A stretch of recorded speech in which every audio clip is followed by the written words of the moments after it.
is that the judge knew exactly what he was doing before he walked into that courtroom today, that he let everyone have their speech. Everyone, this went on. Normally these things are an hour and a half. We've been here for 8 hours, right? I was on with Rosanna this morning and Kurt, and I said it's going to be somewhere, I said plus or minus 5. So it was on a little bit of the minus 5. 4 years, 2 months. As I said, I think this judge, he said almost exactly what we predicted him to say.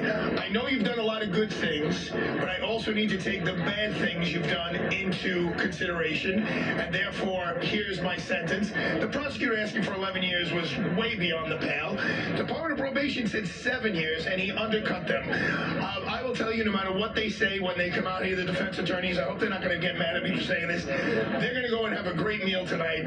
They signed up for a case where a guy was facing life in prison, and now a 50-year-old man will probably get out at 52 to 53 years old, which is 4 years younger than I am. He'll have his whole life ahead of him. He's got tens of millions of dollars in the bank, and hopefully he'll make this horrible situation as productive as possible. He's already started teaching classes in law, in prison, and he'll make a positive impact on the young men, especially the men of our society, about what not to do when you achieve the level of success and fame and fortune that Sean Combs had achieved. And that obviously played a role in the judge's decision making. So for perspective here, he's gotten more than 4 years, and we understand he was only convicted of 2 of the charges, but the evidence from the other charges that were thrown out is allowed to be considered. Is allowed. In federal court, that's allowed to come in. If you're over there in the state court, a lot less so.